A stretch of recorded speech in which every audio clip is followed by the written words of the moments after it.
We have breaking news right now. Court documents were just released in the Delphi murders case. Now, these were originally held back, of course, at the prosecutor's request. Well, now we are getting our first look at exactly why investigators charged Richard Allen with the murder in the deaths of Abby Williams and Libby German. This is something we've been waiting for quite a while, the first insight into years of questions about exactly what happened to these young girls. Right now, we have all of the documents with us. We are digging through them right now. I'm actually here with our senior investigative reporter, Bob Siegel, who is digging through them as well. These are redacted documents. We should make that clear. The judge making that decision not to release all of them, but to definitely give us some clues as to what happened there. Right. Since Richard Allen was first arrested more than a month ago, this is the document that everyone has been waiting to see. It is the probable cause affidavit. That type of document links a defendant to the alleged crime that police think that that person committed. So this probable cause affidavit, again, it's essentially been sealed for the last month. And just a few minutes ago, we got word that the judge had decided that this was no longer to be sealed. So we have the document, and it does pretty much walk through why police believe Richard Allen is linked to the murders of Abby Williams and Libby German. Yeah, and so, you know, this is 12 pages long, so it's kind of a lot to go through, even though there is some redacted information that the judge requested. But the first section, Bob, it looks like it kind of lays out the scene, talks about the geography, where Abby and Libby were that day, and kind of the timing of what happened the day. It does. I'll read a little bit here from the probable cause affidavit.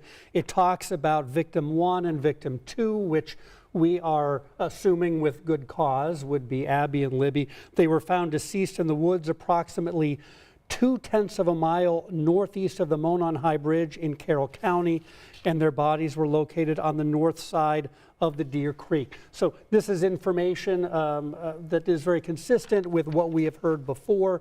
And then from there, it really gets into who they talked to and some of the witnesses, and then why they think that Richard Allen is linked to these murders. Yeah, it talks a little bit about Richard Allen and his wardrobe and the vehicle that police believe he was driving that day. And of course, we have been seeing the video and at least the images from Libby German's phone for years now of the man police say did this. And this seems to connect it, at least as far as police are concerned. So there is his voice that we have heard before, the voice of the person who they've identified and think was the killer, saying down the hill. So what we see here now in the probable cause affidavit is it says a video from victim 2's phone shows that at 2:13 p.m., and this would have been on February 13th back in 2017, it says victim 1 and victim 2 encountered a male subject on the southeast portion of the Monon High Bridge. The male ordered the girls, quote, guys down the hill. And then it goes on to say that a male subject wearing a dark jacket and jeans was behind her. And for the first time, we're getting information here. It says, as the male subject approaches victims 1 and 2, one of the victims mentions gun. So this is the first time that we're hearing word of a firearm involved here and that we have any evidence of that. And then it goes on, some of the most interesting parts of this probable cause affidavit then go on to talk about the gun involved. It says that investigators received prior tips encountering a tip narrative from an officer who actually interviewed Richard Allen all the way back in 2017. Back then, and I'm going to quote here from the probable cause affidavit, it says, Mr. Allen was on the trail between 13:30 and 15:30. So that's between 1:30 and 2:30 in the afternoon. He parked at the old Farm Bureau building and walked to the New Freedom Bridge.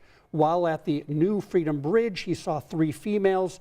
He noted one was smaller and had brown or black hair. He did not remember description, nor did he speak with them. He walked from the Freedom Bridge to the High Bridge. He did not see anyone, although he stated he was watching a stock ticker on his phone as he walked. He stated there were vehicles parked at the High Bridge trailhead, however, did not pay attention to them. He did not take any photos or video.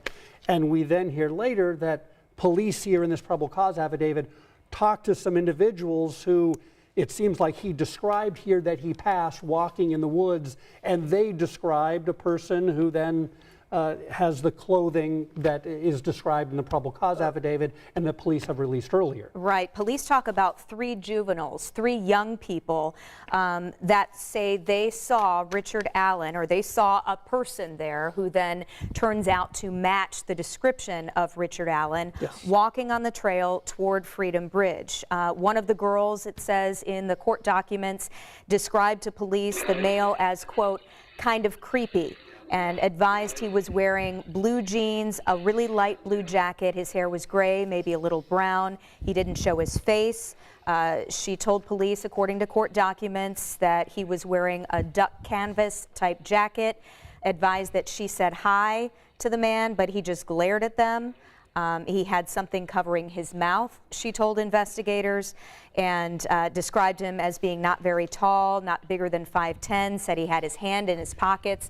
And we see here, this is the video, that was the video that we yes, saw for years. It did show a man wearing jeans, wearing a blue jacket with yes, hands in his pockets. Let's get into the part about the gun here, yeah, and why police believe that there is a direct link between these murders and Richard Allen. Yeah, this was kind of the most stunning part, I think. So in the probable cause affidavit, it says there was a .40 caliber unspent round less than 2 feet away from victim 2's body. Between victim 1 and victim 2's bodies, the round was unspent and had extraction marks on it.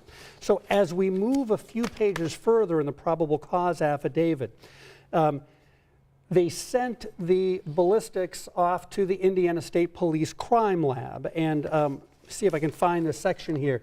It says the laboratory determined the unspent round located within 2 feet of victim 2's body had been cycled through Richard M. Allen's Sig Sauer model P226. And the laboratory remarked an identification opinion is reached when the evidence exhibits an agreement of class characteristics. It gets into some of the details there. But the bottom line is, it goes on to say that Richard Allen spoke with investigators, stated that he never allowed anyone to use or borrow that particular firearm.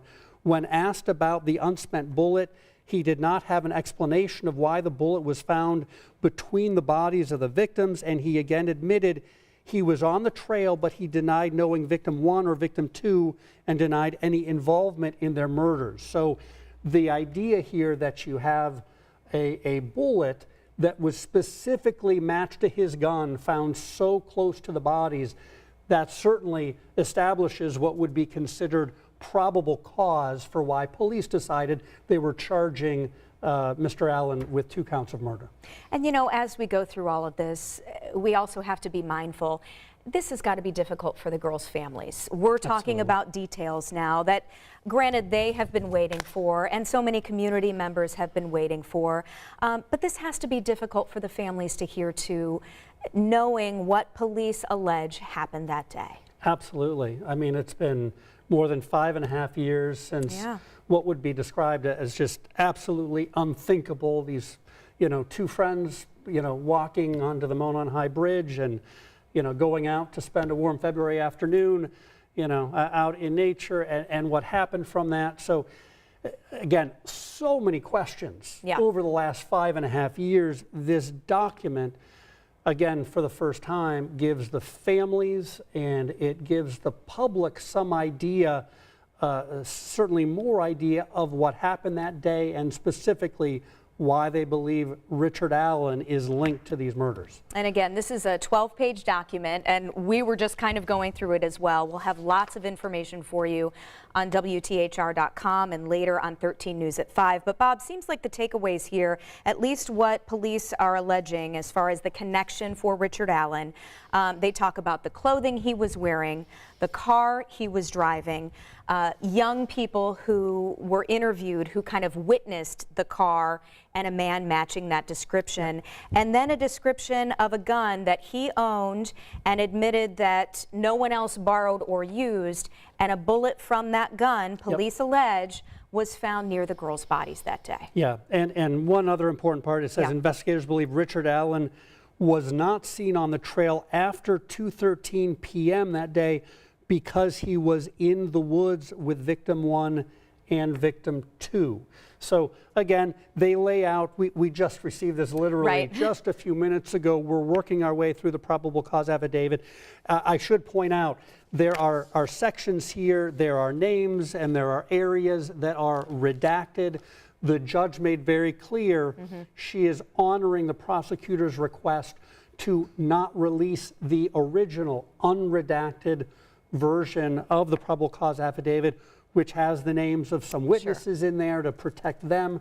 But that whole argument about whether or not this information should be released to the public, the judge determining that the benefit to release this publicly outweighed any idea that this might harm the public or the attempt to prosecute here.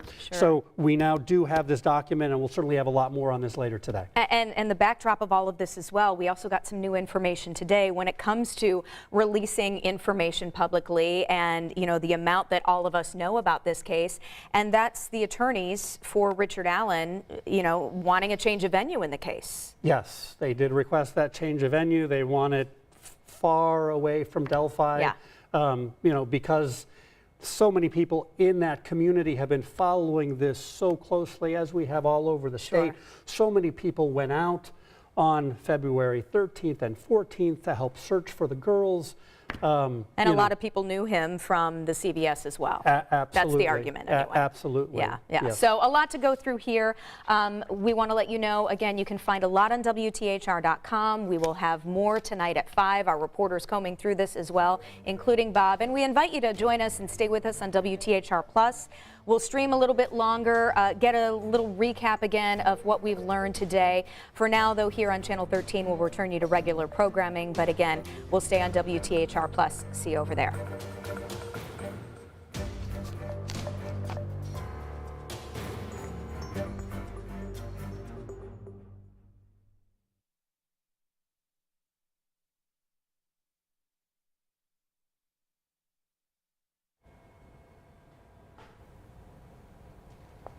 All right, good afternoon. I'm Jenny Renovich along with our 13 senior investigator, Bob Siegel. It is just a little after 2 o'clock right now. Thanks for joining us on WTHR Plus. Just in the last hour, we have received court documents that we have been waiting for, honestly, for a long time, involving the Delphi murders. Bob, kind of walk us through what we got today and why this is significant. Well, the probable cause affidavit, it explains why police believe Richard Allen is linked to the murders of Abby and Libby. So we've been waiting for this document. In many ways, we've been waiting for it for 5.5 years with the hopes that police would determine who was responsible for this. But specifically over the last 30 days, since Richard Allen, that surprise announcement that police had a suspect and that he was arrested and charged in these 2 murders. The unusual part about all this is that the probable cause affidavit, which is usually released immediately and is considered to be a public document, it's been kept under seal for more than a month. And there has been some legal back and forth over whether or not that should be the case. Today, Judge Francis Gall decided this document is a public document and should be released with some minor redactions to it. So the reason this is such a big deal is because we now know for the first time why police believe Richard Allen is linked to these crimes. And it goes through, the document goes through and it lays out basically what happened the day of and then why they believe Richard Allen is involved here. Yeah, kind of sets the stage and then talks about why they think he's their guy. It is 12 pages long, and we've kind of been going through it just in the last few minutes. But some of the biggest takeaways, one is that they talked to Richard Allen back in 2017. Yes. So it appears they interviewed him at least twice. Most recently, voluntarily, he came to the Indiana State Police Post at the end of October and talked with investigators. But they first met him in 2017. And it's not clear here. Why, right? It's not clear why. Yeah. Did he come forward and offer information about this? Did they consider him in some way a suspect? Or at that time, did they track his automobile information or information about him? We don't know that, but I will read here from the probable cause affidavit. Back in 2017, the officer who interviewed Richard Allen said Mr. Allen was on the trail between 1:30 and 2:30 in the afternoon. He parked at the old farm building and walked to the New Freedom Bridge. While at the Freedom Bridge, he saw 3 females. He noted one was taller and had brown or black hair. He did not remember description, nor did he speak with them. He walked from the bridge to the Monon High Bridge. He did not see anybody, although he stated he was watching a stock ticker on his phone as he walked. He stated there were vehicles parked at the High Bridge trailhead, however, did not pay attention to them. He did not take any photos or videos. So that is the statement from back in 2017, or at least what investigators said was their interaction with him at the time. Obviously, as time went on, and specifically this year, they had more reason to follow up with him. And we're looking at video right now that so many of us have seen ever since police released it. This is from Libby German's phone. She captured this video of the man who police say was the girl's killer, and they've been looking for that man ever since. Well, in these court documents, they do talk about the man, the male subject, wearing a dark jacket and jeans, what happened. And what's interesting, for the first time, it does say in this video recovered from the phone, one of the victims mentions gun. So this is really the first time we're hearing that, Bob. Yeah, we are. So the gun that they're talking about, we are talking about, let's find this here.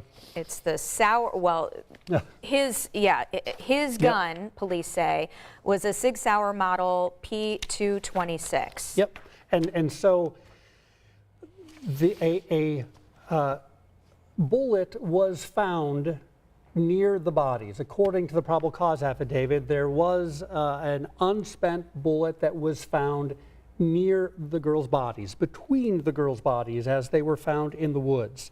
And they sent that off to be tested. And according to the Indiana State Police Crime Lab, the laboratory determined the unspent round located within 2 feet of victim 2's body had been cycled through Richard M. Allen's firearm, and they went on to give more details about that. Yeah, kind of a technical description about the patterns, the surface contours, making sure, yes, in fact, that unspent round did, in fact, come from his weapon, which, it's interesting, he said in his interview with police on October 26th of this year, according to the probable cause, that he bought the gun in 2001, and he told investigators, quote, he never allowed anyone to use or borrow the Sig Sauer model P226 firearm. That's interesting. That is very interesting. Keep in mind, that was it was a day. That was 1 day before that we then learned that the arrest took place. Right. And that goes on to say, when asked about the unspent bullet, Richard Allen did not have an explanation of why the bullet was found between the bodies of the victims. He again admitted that he was on the trail, but he denied knowing victim 1 or victim 2 and denied any involvement in their murders. A couple of other interesting little nuggets, as again, we are just getting this information, so we are just starting to sort through all of these documents. It does talk about how they interviewed Richard Allen's wife, Kathy Allen, and she, I believe, said that yes, he does in fact own guns and knives, talked about that specific gun at their home. She also told police Richard still owns a blue Carhartt jacket That, of course, is, you know, the one that we've seen in those videos. So it's interesting that they talk about that. And then they also talk about some juvenile females, Yes. 3 young people who were on the trail that very same day when Abby and Libby were there, and they described to police, according to the probable cause, seeing a man who they described as kind of creepy, who was wearing blue jeans, a light blue jacket, and that jacket was a duck canvas type of jacket, similar. The probable cause is kind of connecting the dots to the one we see here. Had some sort of covering on his mouth. Said he wasn't too tall, had his hands in his pockets. And so those 3 juveniles appeared to have kind of provided some information that police needed. Yes, and obviously, you know, it said elsewhere in the probable cause affidavit that, you know, he passed through 3 juveniles. So there was a chance to, again, you know, place him potentially at the scene by talking to those potential witnesses to at least, you know, saw him not far from the bridge. And it does talk about also his vehicle and his clothing. The clothing, he told investigators he was wearing matched the clothing of the male in victim 2's video, and the clothing description provided by some of the witnesses, and a vehicle matching the description of his 2016 Ford Focus is seen at or around 2:10 p.m., 2:14, 2:28 p.m. at the former CPS building. So again, these are all things included in the probable cause affidavit to, you know, try to place him at the scene or potentially at the scene of the crime. Yeah, these are kind of check marks, I'm assuming, that police and prosecutors go through to say, do we have our guy? Yeah. Can we prove our case? And it sounds like, according to the court documents, they talk about what Richard Allen was wearing that day, and does that match the video on Libby German's phone? The car, does that match the description of what people saw that day?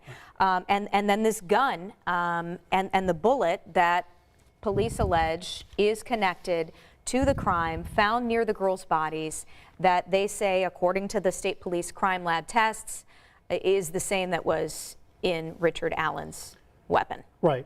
And again, it said that the bullet cycled through. Right. I guess kind of explain if So people aren't that sure. generally means that the bullet was in the gun but not fired. But again, that's an important piece of this here. Again, that police say tie him to the scene. Right. Okay. So a lot to get through. I know you're going to be continuing to look through it.